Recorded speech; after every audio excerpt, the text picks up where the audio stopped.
on va prolonger avec les opportunités, toutes les opportunités qui existent et talents qui ne demandent qu'à saisir ces opportunités. Comment matcher les deux? C'est de nouveau Nesrine Slaoui qui va mener les débats avec le même mot d'ordre et la même durée, 30 minutes maximum. Merci Nesrine.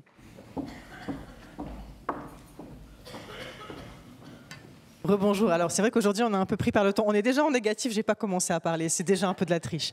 Je vais demander aux intervenants et aux intervenantes de venir sur scène. Je vais les présenter en même temps, comme ça on va gagner 2 minutes en fait si je fais ça comme ça. Donc d'abord Caroline Chanavas, directrice des ressources humaines du groupe EDF. Bonjour. Hélène Noblecourt, directrice mobilisation pour l'insertion des jeunes chez France Travail.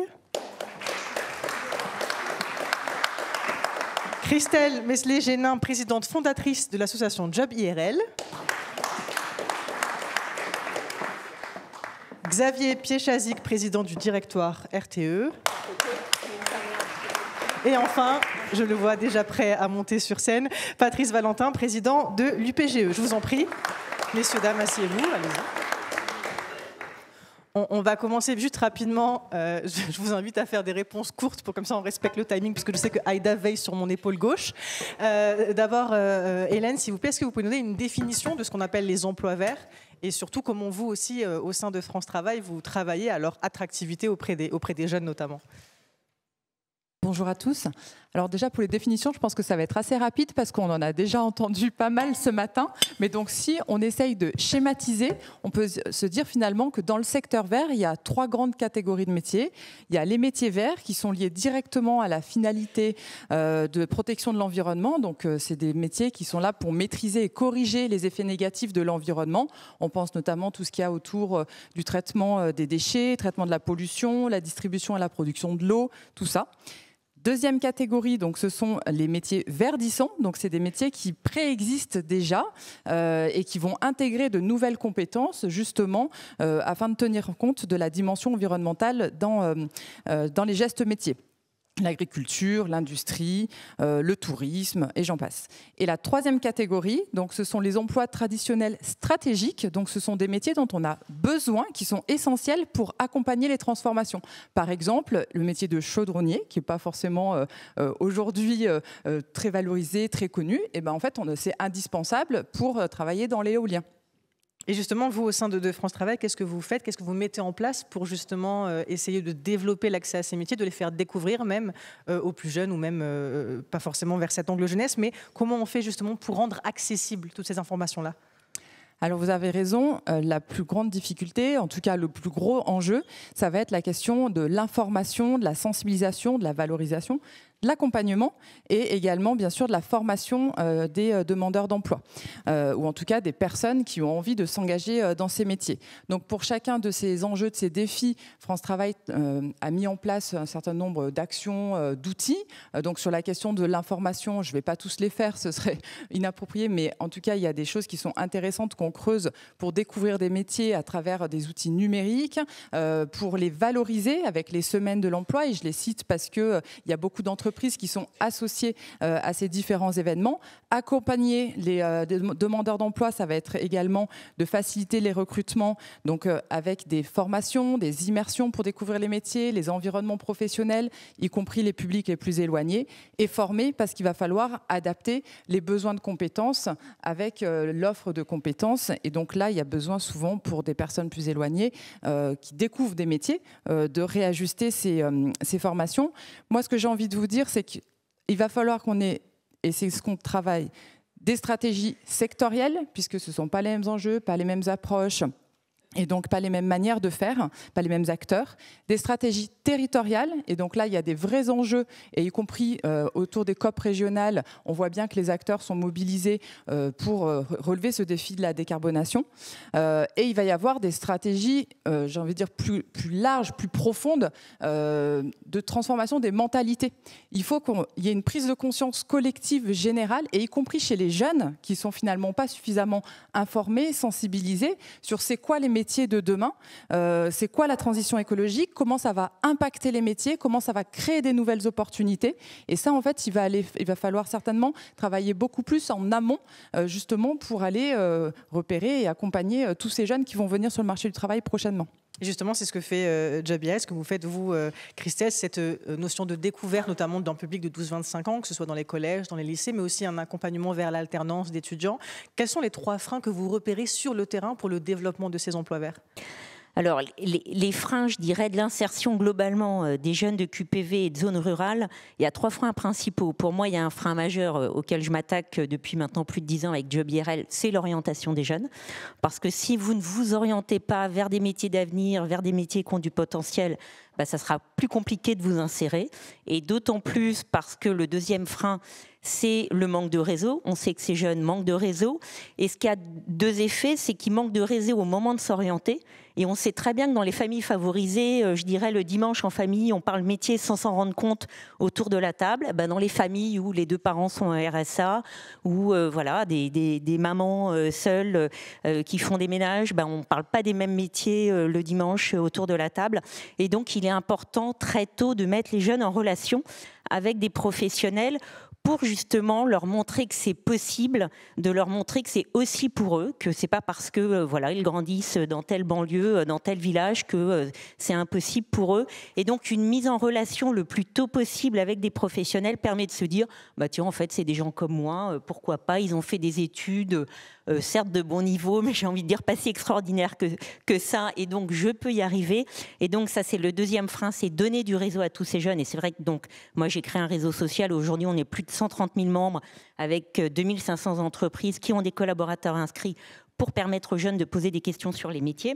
Et puis après, il y a les codes de l'entreprise. Donc, une fois qu'on donne aux jeunes une capacité à s'orienter, du réseau, et puis les codes de l'entreprise, ils peuvent à la fois s'orienter vers des secteurs d'avenir et à la fois s'insérer dans l'entreprise, parce que quand ils vont arriver dans l'entreprise, ils auront commencé à parler le langage de l'entreprise et à voir les codes. Et puis après, alors quand on parle de l'industrie verte, aujourd'hui, on a une véritable fracture sociale. Donc on voit très bien que les étudiants de grandes écoles, on a tous vu les vidéos de AgroParisTech et autres. Donc dans les très grandes écoles, tout le monde veut refaire le monde, c'est génial. Et d'ailleurs, moi je trouve ça génial. Voilà, ça c'est top. Mais il faut aussi que dans les lycées de banlieue, les jeunes aient envie de refaire le monde, et c'est moins le cas. Eux, moi je le sais, on les fréquente toute la journée. Eux, ils veulent gagner de l'argent pour s'en sortir. Et donc il faut à la fois qu'on leur explique qu'ils pourront gagner de l'argent dans ces secteurs-là et qu'en plus, ils vont faire le monde. Donc, c'est vraiment voilà, c'est l'effet Kids School, c'est double effet, donc c'est vraiment chouette. Donc, voilà ce à quoi on s'attache. Oui, et les filles. Ah oui, alors attention, j'allais oublier de parler des filles. Il faut travailler pour que les filles aillent dans ces secteurs-là. Et ça, c'est le numérique, l'industrie, c'est capital parce que c'est des métiers de technique, d'ingénierie, de recherche. Et il faut absolument que les filles, on ne peut pas avoir la moitié de la population qui ne s'intéresse pas à ces métiers. Et comme vous l'avez dit, c'est la question des inégalités, elle est au cœur aussi de ces emplois verts. Vous avez donc du coup travaillé pour un consortium entre France Travail, Job IRL et aussi la fondation Mosaïque, qui est au cœur de l'événement de ces 2 jours. Est-ce que vous pouvez nous expliquer quel est l'objectif de ce consortium? À quoi vous travaillez concrètement pour le développement de cette industrie verte? Donc en effet, on est en train de travailler fortement depuis maintenant plusieurs mois, quasiment 1 an, avec Mosaïque et France Travail, parce que justement, ce qu'on veut ensemble, c'est changer le regard de ces jeunes des banlieues, de zones rurales, vers ces métiers et créer, moi, ce que j'appelle des cercles vertueux. Donc un cercle vertueux, c'est de montrer à un jeune le plus tôt possible que les métiers sont faits pour lui, qu'il faut qu'il choisisse une formation qui va l'amener à ces métiers. Et on sait très bien que dans les QPV, il y a une surreprésentation des jeunes qui partent vers les lycées pro. Donc je dirais très bien, parce que les formations de l'industrie des lycées pro permettent totalement de s'insérer, ce qui est malheureusement pas du tout le cas de certaines autres filières. On sait, gestion, administration, commerce, c'est beaucoup plus dur de s'insérer que dans l'industrie. Et donc montrer aux jeunes que par le lycée pro, ils peuvent s'insérer, ils peuvent réussir. Et avec France Travail, on va travailler ensemble sur Avenir Pro, qui est un nouveau dispositif pour les terminales de bac pro, pour qu'ils s'insèrent ensuite.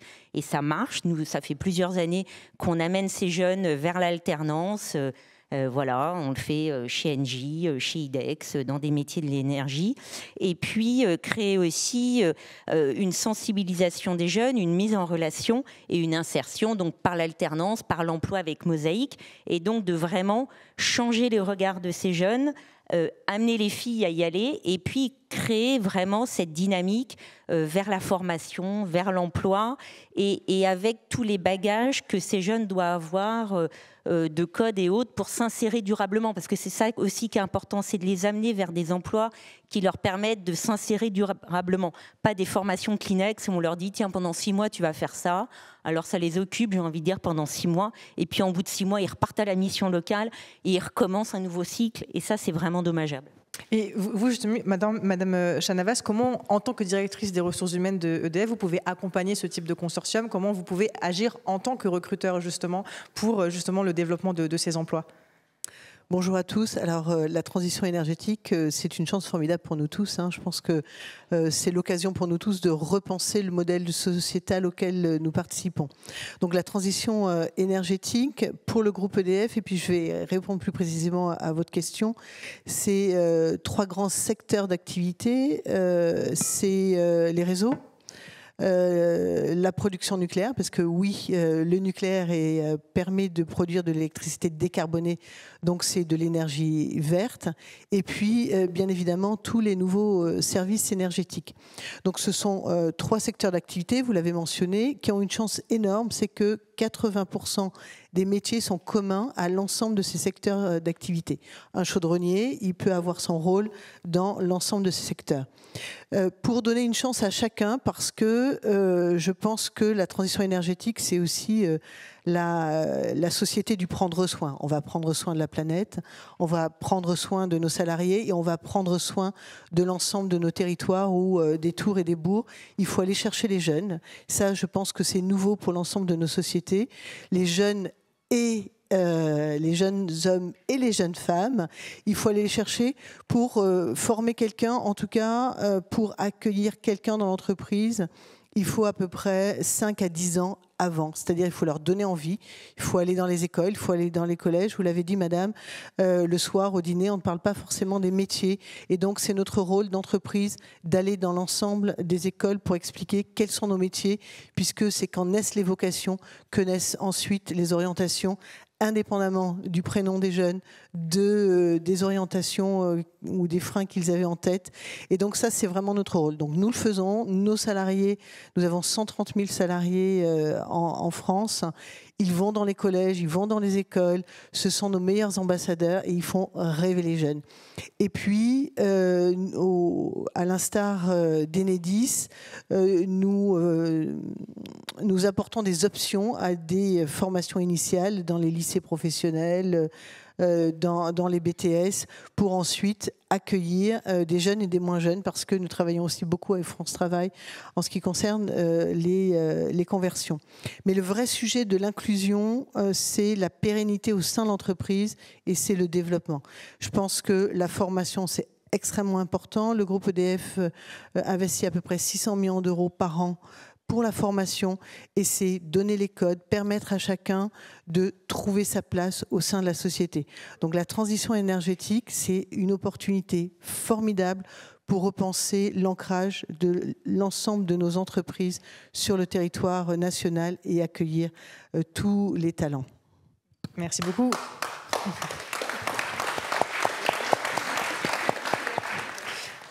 Patrice Valentin, en tant que président de l'UPGE, c'est une fédération de 140 entreprises qui fournit des études et des travaux. Est-ce que vous pouvez aussi nous parler de ces métiers en tension que vous repérez justement au sein de cette entreprise? Est-ce qu'il y a des besoins qui ne sont pas aujourd'hui comblés et sur lesquels justement il faut développer à la fois des formations et de l'éducation? Je vais repréciser ce qu'est le génie écologique, mais juste pour introduire, nous avons 70% de déficit aujourd'hui sur les ressources. Donc le génie écologique, c'est travailler pour le vivant. Notre métier, ce sont les écosystèmes. Nos clients, ce sont les grenouilles, les papillons, mais pas pour eux-mêmes. C'est simplement que sans la vie, nous ne vivons pas. Nous avons besoin des écosystèmes et on travaille sur les écosystèmes. C'est le cycle de l'eau, c'est l'oxygène, l'alimentation. Et surtout, c'est l'actualité, puisque le cycle de l'eau, trop d'eau, pas assez d'eau, c'est ce que nous avons. Juste pour conclure sur cette affaire-là, nous ne travaillons pas pour les écosystèmes eux-mêmes, mais bien la relation entre humanité et biodiversité. C'est vraiment ça notre sujet. On a à la fois des entreprises d'études, des bureaux d'études qui travaillent sur effectivement les déséquilibres créés par certaines activités humaines, sur la réparation, et puis aussi des ouvriers. Donc moi j'ai commencé comme ouvrier et puis ensuite développé à un moment où le métier n'existait quasiment pas. Aujourd'hui nous avons une croissance de 15% par an, donc on a pratiquement x2 sur les 6-7 dernières années. Alors malheureusement, parce qu'il y a un déséquilibre des écosystèmes, mais heureusement parce que on le prend en compte. Ce sont des métiers qui sont vraiment des métiers d'avenir, parce que vous voyez, je pense qu'on est passé au-delà de la transition écologique. Tant que nous ne nous réintégrons pas dans le fonctionnement du vivant, nous sommes morts. Ça paraît à peu près évident. Ce que nous voyons aujourd'hui dans notre société, ce sont les symptômes précisément de ce décalage que nous avons.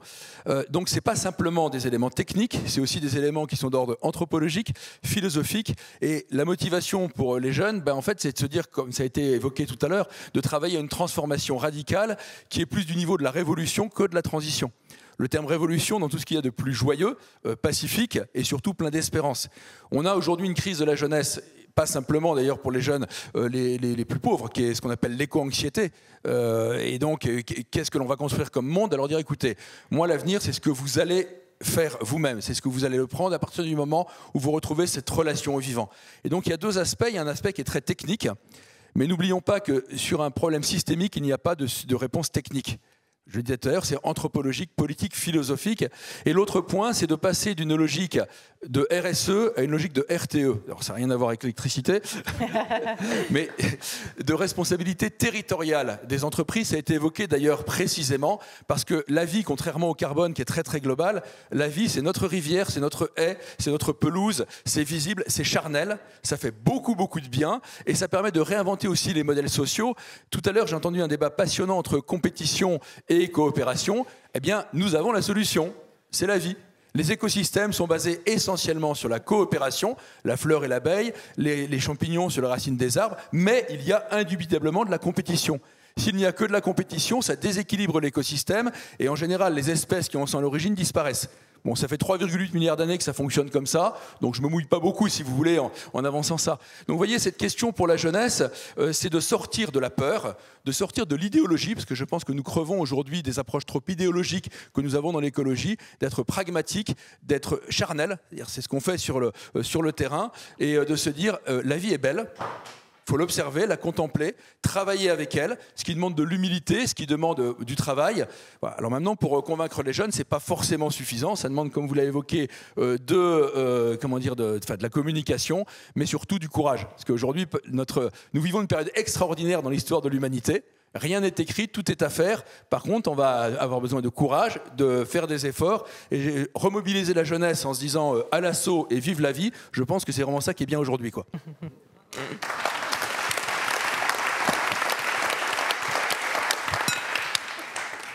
Xavier Péchavic, vous, justement, au sein de RTE, donc, qui maintient le réseau électrique et s'occupe du raccordement, vous les avez chiffrés, si on peut reprendre le terme d'efforts, des efforts à fournir, des emplois justement nécessaires. Est-ce que vous pouvez nous en parler un petit peu de cet état au niveau national ? Oui, bonjour à tous. Cette transition, cette décarbonation, c'est plus d'électricité, donc c'est plus de réseaux. On chiffre les besoins du secteur des réseaux électriques à 8 000 à 12 000 personnes par an, c'est gigantesque. Alors ça compte tout le monde, ça compte RTE, Enedis, mais aussi nos fournisseurs et nos prestataires. Donc il y a un besoin considérable. Nous, chez RTE, on n'est pas une entreprise si grosse, on est 10 000 salariés, on embauche entre 700 et 800 personnes par an. Une courte majorité de cadres, mais pas que, des agents de maîtrise et des agents d'exécution. Il y a déjà, et on sait qu'il y aura déjà quelques tensions sur des métiers particuliers, monteurs, techniciens de maintenance, chefs de chantier. Voilà, et de ce point de vue-là, il peut y avoir le même genre de tension que dans le bâtiment. Alors, qu'est-ce qu'on fait face à cette montagne qui arrive? La première chose, c'est qu'on travaille, la marque employeur, c'est qu'il faut que le secteur des réseaux soit honorablement connu et que les gens aient envie de venir. Nous, chez RTE, donc, on travaille sur la cause. Il faut qu'il y ait du sens. Voilà. Il faut que les salariés comprennent pourquoi ils sont là, qu'on propose des métiers bien évidemment intéressants, pardon d'être trivial, mais les bullshit jobs, il faut y faire la chasse. Et dans les très grandes organisations, ça peut exister. On a développé le concept de l'entreprise des choix. C'est-à-dire que toi, quand chez RTE, on a le droit de changer de métier et on reforme parce qu'on a le droit de ne pas se plaire dans son endroit, là où on travaille. On peut aussi changer d'avis.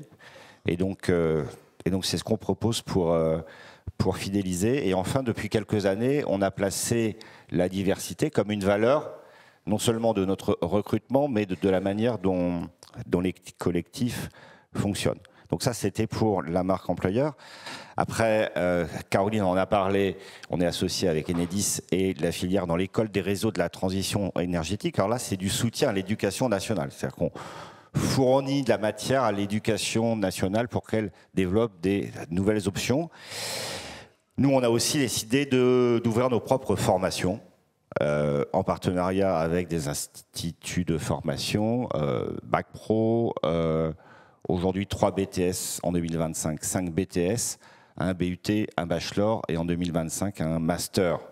Voilà, pour pouvoir attirer des jeunes vers nos différents métiers. J'ai parlé de la diversité ou de la diversification. Alors là, il y a un peu deux aspects. On va chercher avec France Travail et le dispositif POEI. Alors, ça m'échappe. Opérationnel, individuel, préparation. Vous aussi, hein. C'est des formations préparation opérationnelle à l'emploi individuel. Voilà, donc on va chercher. C'est une interrogateur surprise en fait. Excusez-moi. Moi aussi j'ai du mal. On va chercher, et on est allé chercher des jeunes plutôt qui étaient non diplômés, qui finalement avaient décroché de l'idée de trouver un boulot. Voilà. C'est un exemple. On le fait avec des gens qui sont déjà diplômés mais qui n'ont pas travaillé depuis longtemps et qui peinent à revenir dans le système. Et puis on travaille sur la diversité par principe. Un petit exemple, historiquement, RTE, c'est une entreprise qui embauche beaucoup de cadres et qui embauchait beaucoup d'ingénieurs. Donc lorsqu'on a embauché des cadres techniques, c'était à 80-90% des ingénieurs. Ça, c'est peut-être une maladie française. En quelques années, les cadres techniques, on est passé de 80-90% d'ingénieurs à uniquement 50%. Les autres, c'est des bac plus 5 scientifiques et techniques de l'université. Ça aussi, c'est mieux pour la diversité d'origine, mais c'est mieux aussi pour la diversité de genre, puisqu'on a réussi, bien évidemment, chère madame, et vous avez raison, à accroître considérablement le taux d'embauche de filles, ce qui, dans des grosses entreprises techniques et industrielles comme nous, est très difficile, parce qu'on a tous des problèmes de vivier. Est-ce que vous savez combien il y a de filles en lycée pro, dans le bac pro d'électrotechnique, qui est à peu près le vivier, 1,35%. Voilà. Alors nous, on est passé à 33% d'embauche de filles par an, mais si votre vivier fait 1,35% et chez les ingénieurs 20%, tout le monde comprend que le défi est difficile. Et puis enfin, dans tous nos marchés, il y a des clauses d'insertion. Et c'est toujours le même état d'esprit, aller chercher des gens qui sont éloignés de l'emploi et leur remettre le pied à l'étrier, qui viennent du monde rural, qui viennent des banlieues ou qui viennent d'ailleurs, peu importe. Voilà ce qu'on fait. Ben, merci beaucoup pour ces précisions. Merci beaucoup. Merci à vous 5 pour cette table ronde. Je précise juste un élément important parce que vous avez beaucoup parlé des cadres, mais il y avait un besoin, on en avait parlé en amont de préparation de cette table ronde aussi, d'un statut, notamment pour les ouvriers spécialisés que vous avez créé vous-même avec l'AFPA. Donc c'est important aussi de dire, on en a eu beaucoup échangé nous 5 pour préparer cette table ronde, qu'il y a aussi des besoins en fait pour des qualifications inférieures au bac plus 5, d'ouvriers, etc. Donc voilà. Merci en tout cas pour vos informations.